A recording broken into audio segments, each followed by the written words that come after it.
the origin of the well-known yin-yang symbol. The symbol represents the two opposing forces in the universe that cannot exist without each other. Not only this, but the universe itself cannot exist without these two forces. It demonstrates that even in darkness there is light, and light there is darkness. The symbol illustrates the inherently balanced state of the universe that Taoism accepts as a fundamental truth. Taoists believe that by following the Tao, they will fulfill their purpose by living in harmony with the universe. Lao Tzu was a Chinese philosopher who wrote the Tao Te Ching, the path of integrity, around the 40th century BCE. This famous book included the Taoist ideas that were emerging at the time, although there has been debate as to exact time it was written and even whether Lao Tzu was an actual person or not. The importance of its teachings remains unquestioned. You may be familiar with the content of this book without even knowing it, as the ideas are prevalent in popular You may be familiar with the content of this book without even knowing it, as the ideas are prevalent in popular culture. The original text has multiple English translations that have made this work accessible to those throughout modern Western society. The struggle for control over every aspect of life is common in modern Western society. However, this approach can be juxtaposed with the ancient Chinese religious and philosophical ideas of Taoism. Taoism offers a guide for living a free-flowing life that is guided by the harmonious state of the universe.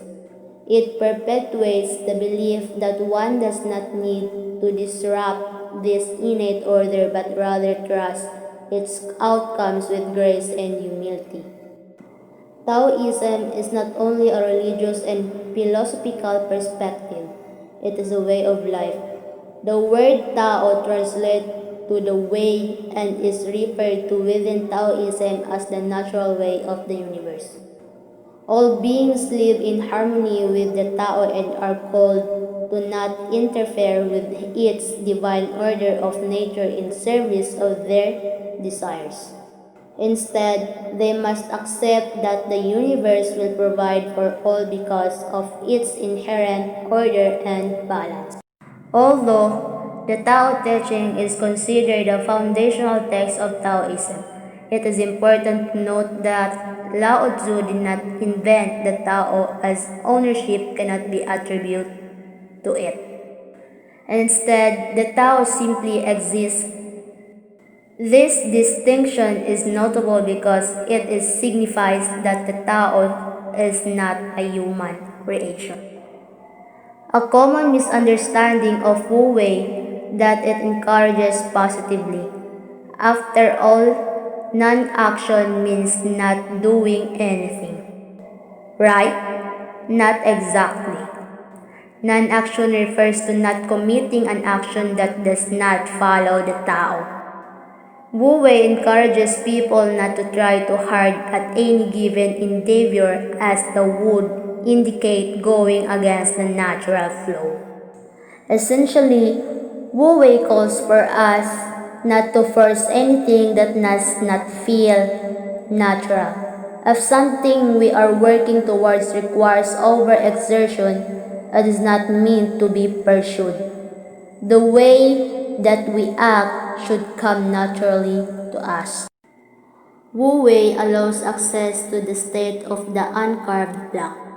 This pursuit is worthwhile, especially in the modern world, because it enables us to shed life's complexities and focus on merely living.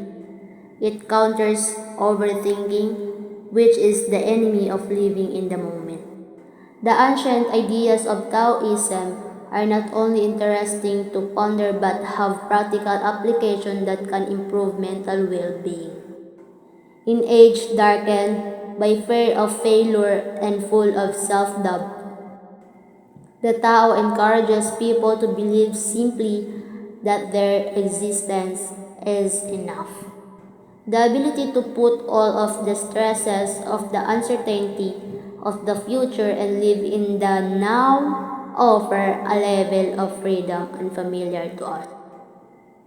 The ego constantly requests our servitude and is never satisfied. It is when we refuse its demands and instead serve the universe by living in accordance with it that we live a truly fulfilling life.